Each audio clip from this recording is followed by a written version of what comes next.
Hey, welcome to this episode of I Don't Know Jack About Parenting, where I'm going to tell you why your kids don't listen to a word you say.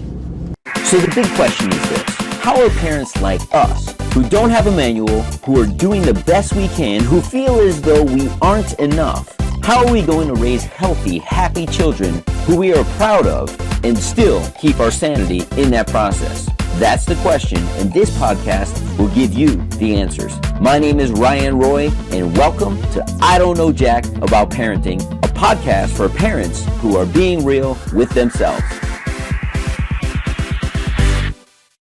Welcome back to this episode of I Don't Know Jack About Parenting, where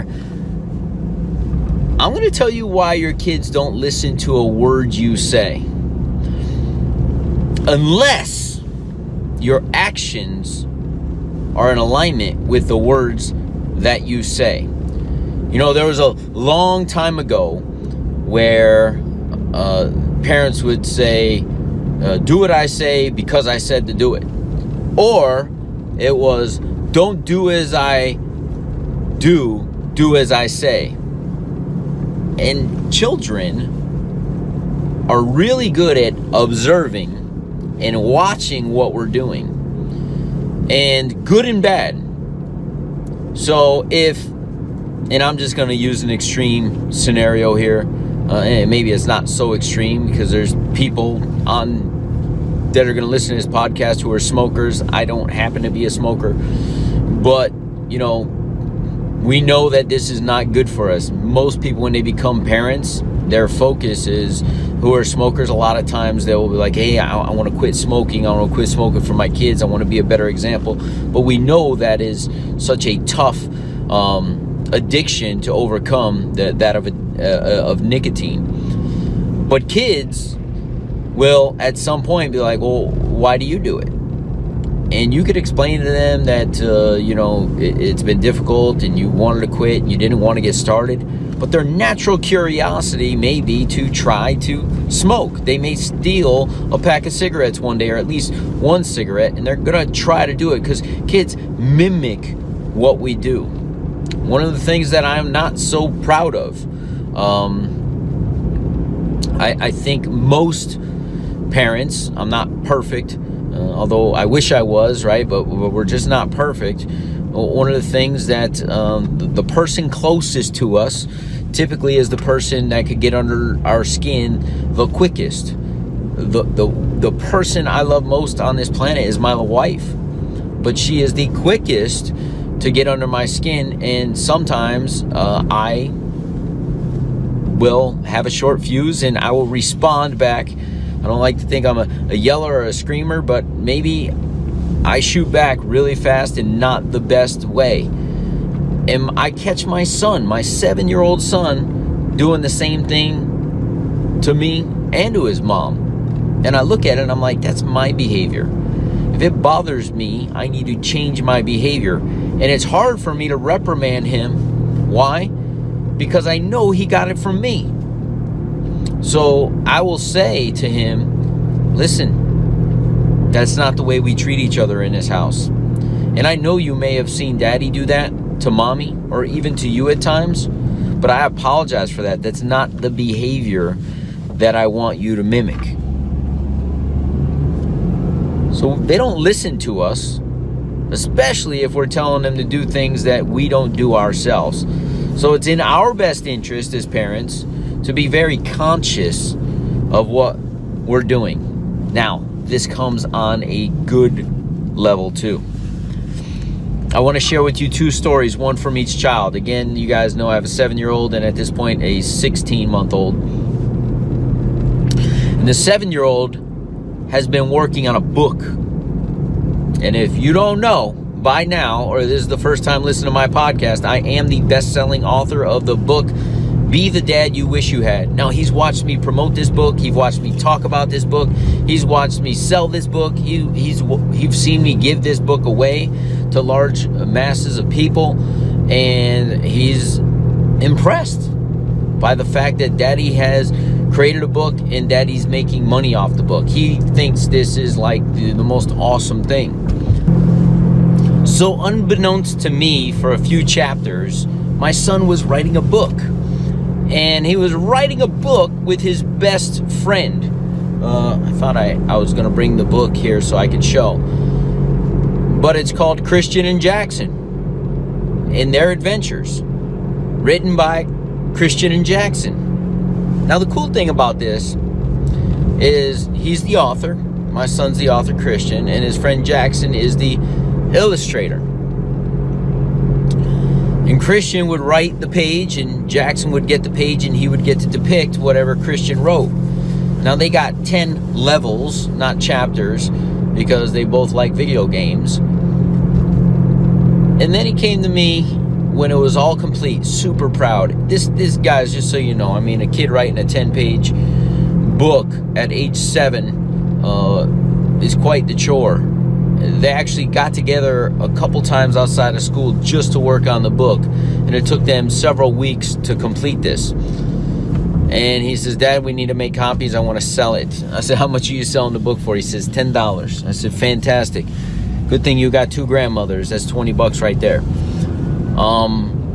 But they wrote this book. And I after we got it and we kind of stapled it and made it look more like a book, and since I've made more copies for him to sell, I said, what was it that prompted you to write a book?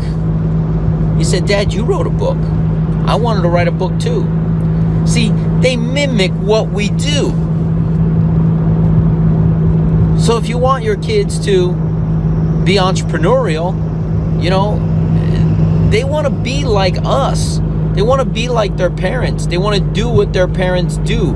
They love us unconditionally for quite a while, I hope, always. But they love us so much they want to be like us. And the only thing they know is what we introduce them to. So if you want them to be something, introduce them to it. But introduce it to them in a way that they want to receive it. And that is with joy.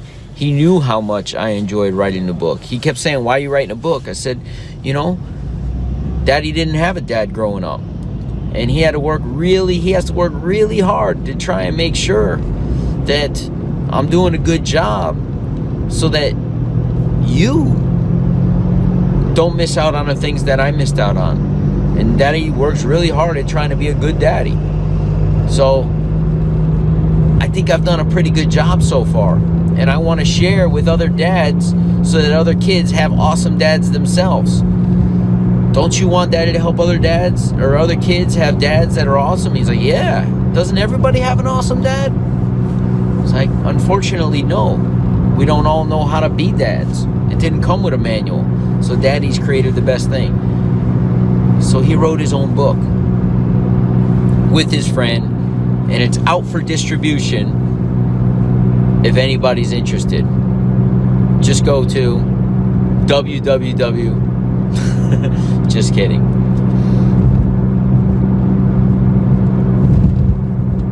It may be out for distribution by the time this hits. So here's the thing. I also have a 16-month-old. And I have been on a fairly strict diet for the better part of the last 7 months.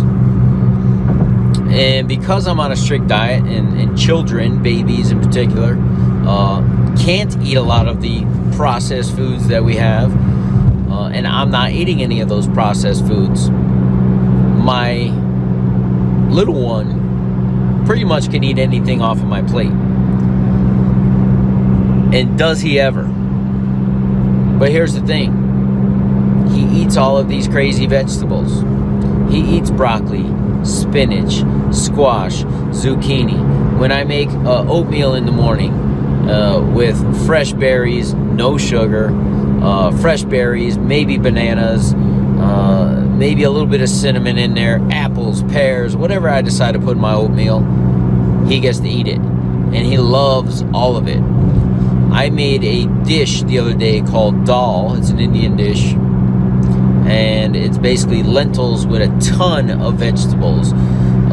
Again, tomatoes, spinach, onions, a little bit of seasoning with cumin and turmeric, and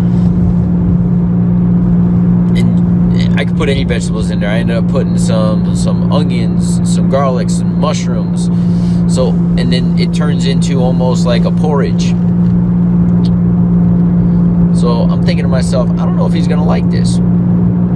He wouldn't stop eating it out of my plate. And somebody will say to me 2 or 3 or 4 years from now, like, how do you get him to eat his vegetables? And what I'm gonna say to people is, you know, we've always eaten vegetables in the house. He's been eating vegetables off of my plate since he was 6 months old. And but if there are no vegetables in the house, and he's never introduced to vegetables, and your kids are never introduced to vegetables, and then they go off to school one day and they're like, what's that green stuff on here? I don't eat green stuff. Don't be shocked when you have some resistance. One last thing I'll share in regards to this particular thing, kids mimicking you. Like, I don't know anything about parenting, guys. I know jack about it. That's why I'm making this. But I do understand some human behaviors. I do understand that kids are going to mimic what we do.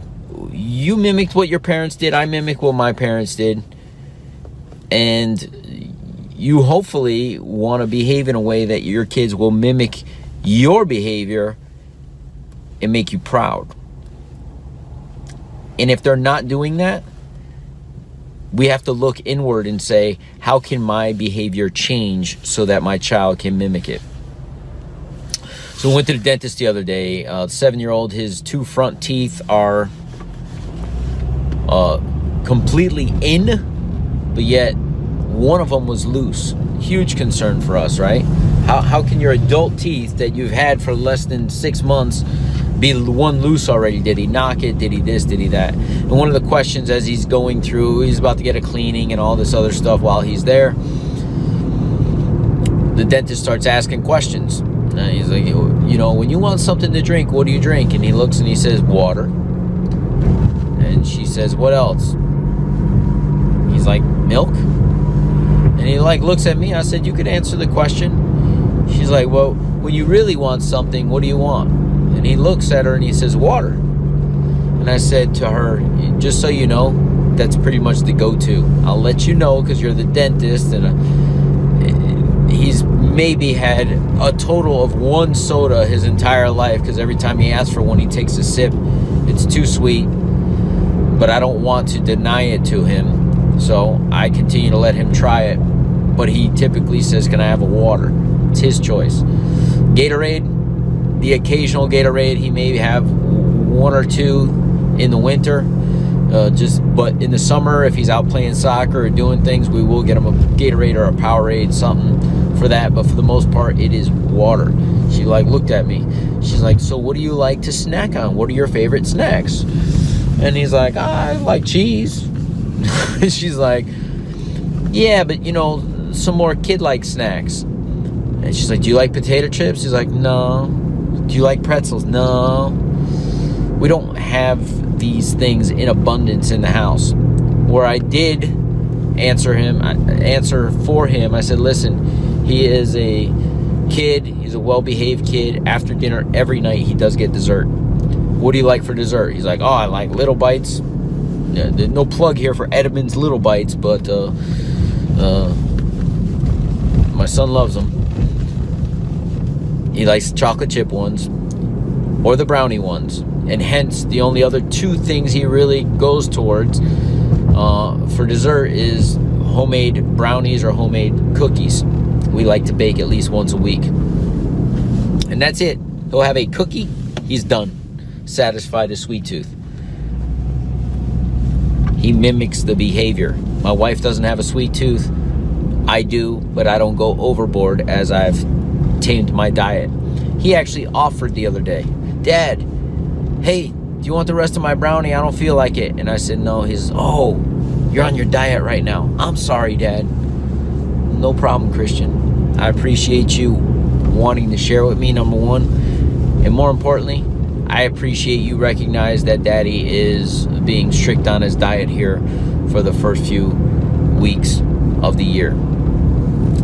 They're going to mimic the behavior that you have. So make sure you're behaving the way you want them to behave. We'll see you in the next episode. Do you want to be the dad you wish you had?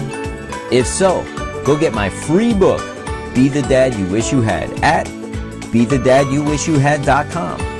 Inside, you'll find my most effective 40 tips to quickly and easily transform yourself into the ideal dad. Go to BeTheDadYouWishYouHad.com now and get it while it's free.